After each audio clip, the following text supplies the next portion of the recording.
Across continents, across centuries, across cultures that never met, humans have told remarkably similar stories, built similar symbols, asked the same impossible questions. Welcome to Between Worlds. Let's explore where history, belief, and human imagination meet. Someone compliments your baby. Your grandmother immediately reaches over and places a black dot behind the child's ear. Someone admires your new house. A relative quietly says, "Don't say too much." A neighbor praises your success. Someone else whispers, "Touch wood," or "Mashallah," or reaches for a small blue glass amulet hanging near the door. These rituals appear in different languages, different religions, different continents, but they all answer the same invisible fear that another person's attention can hurt you, not through violence, not through magic in the way fantasy imagines it, but simply by looking. The evil eye is one of the oldest beliefs in human history. The belief is simple and consistent. Certain people have the power to harm others through their gaze, through envy, through malice. Through the sheer force of their attention, they can wound. This is not a superstition that exists only in the past. The evil eye is actively believed in, actively feared, actively protected against in millions of households across the world right now. The question isn't whether it exists. The question is why almost every civilization eventually invented it. This is about a belief that has survived thousands of years and what it reveals about how humans understand harm, envy, and the power of attention. Before human beings built cities, before we wrote laws, before we invented money, we learned to recognize eyes. Within hours of birth, babies prefer faces over almost every other object. Within days, they begin following another person's gaze. Long before language, we understood being watched. Why? Because for social animals, attention means survival. A predator's eye, a mother's eye, a rival's eye, a friend's eye. The gaze has always mattered, perhaps more than any other signal in human life, which makes the evil eye less surprising. If attention has always been powerful, perhaps it was only a matter of time before humans imagined that it could become dangerous. Across the Mediterranean, the Middle East, India, Latin America, North Africa, the evil eye rarely comes from hatred. It comes from admiration, mixed with envy. That detail matters. Hatred wants to destroy, envy wants what someone else has: beauty, children, health, prosperity, love, success. The things people are most often warned not to boast about are exactly the things the evil eye is believed to target. That consistency is difficult to ignore. The evil eye appears in Egyptian texts from at least 3000 years ago. The Egyptians understood certain gazes as having the power to cause harm. They developed specific protections designed to deflect the evil eye. In ancient Greece and Rome, the evil eye was understood as a real force. In Islamic tradition, the concept is called an, the eye. In Jewish tradition, it is called Ain Hara. In Hindu tradition, the evil eye is called Nazar. Across Latin America, it is called Mal de Ojo. The consistency across cultures is striking. The evil eye is not a belief that was spread by contact or trade. It appears independently across cultures. The fact that it appears everywhere suggests something fundamental about how humans understand harm and attention. Anthropologists have long been fascinated by this consistency. The evil eye appears in societies separated by geography, language, and religion. It survives changes in empire, migration, and belief. That doesn't necessarily mean the belief spread from one civilization to another. It may mean that human beings repeatedly encountered the same social problem and invented remarkably similar explanations for it. The evil eye works in the tradition through several mechanisms. The most straightforward: certain people have power in their gaze. They can look at something and harm it through the sheer force of their attention. The harm is not magical in the sense of violating natural law. It is the natural consequence of certain eyes having power. The mechanism is often understood as working through envy. The person with the evil eye looks at something they desire or resent. Their envy is so powerful, their attention so concentrated that it causes harm. A child becomes sick, a business fails, an animal dies. Why does envy have this power? Traditions have offered different explanations. Some understand it as spiritual force. Envy creates a spiritual wound that manifests physically. Some understand it as psychological. The envy is so powerful that it disrupts the spiritual or energetic balance of the person being envied.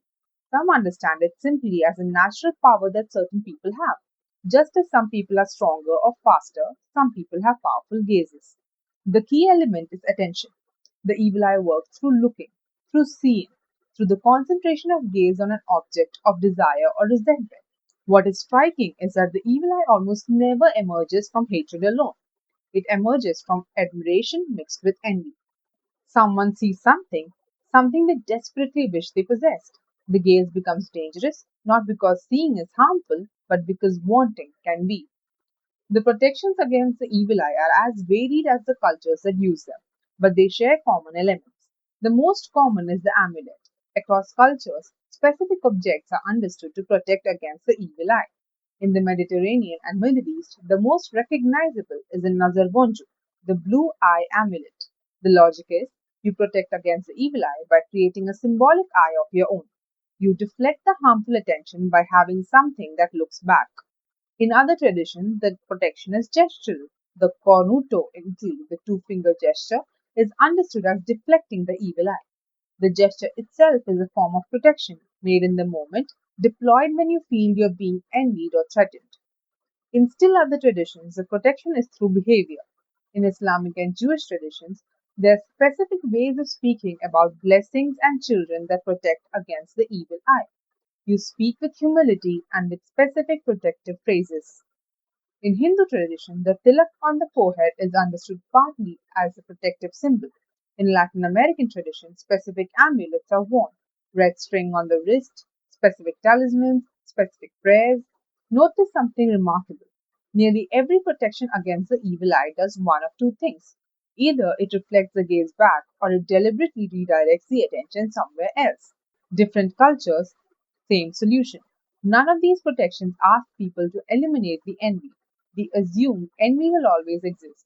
Instead, they teach people how to live in a world where admiration and resentment constantly coexist. In that sense, the amulet isn't only protecting against supernatural harm, it's protecting against an unavoidable part of human society.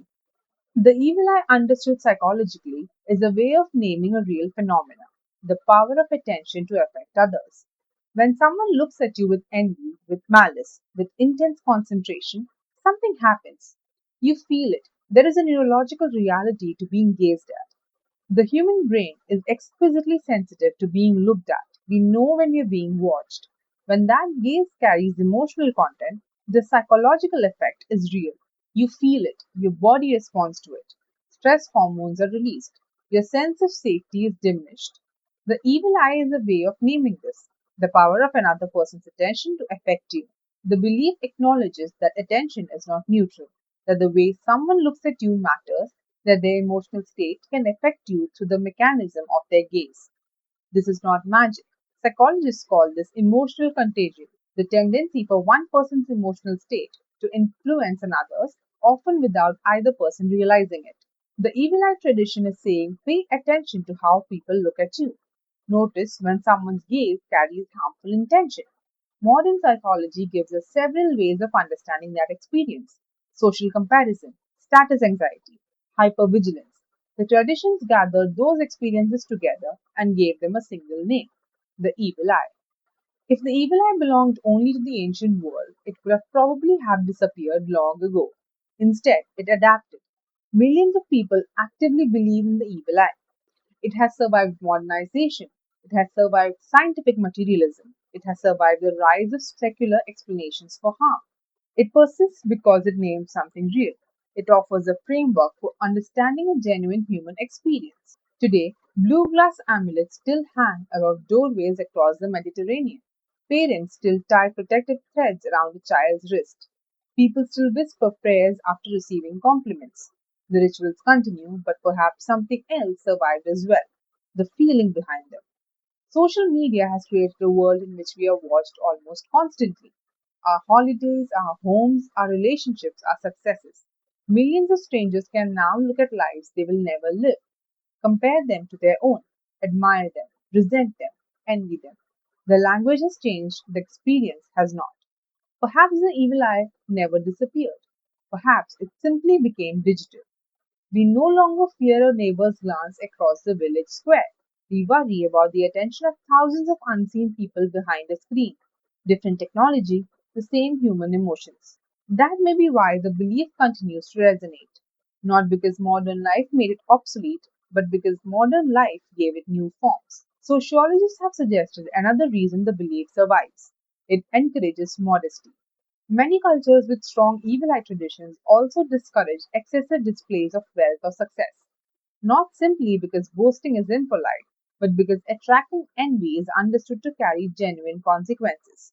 Whether those consequences are supernatural or social, the behavioral lesson remains surprisingly practical. The evil eye is a belief about power. A kind glance can give someone confidence. A cruel one can leave a wound that lasts for years. Admiration can inspire. Envy can isolate. Modern science has confirmed many of these intuitions. The evil eye tradition is not wrong about any of this. It is simply naming these realities in a different language.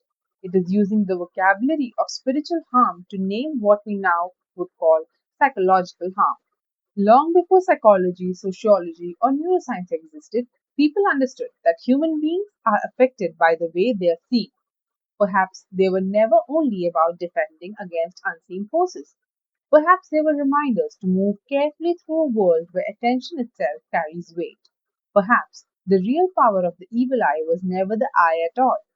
Perhaps it was a reminder that the way we choose to look at one another has always shaped the world we live in.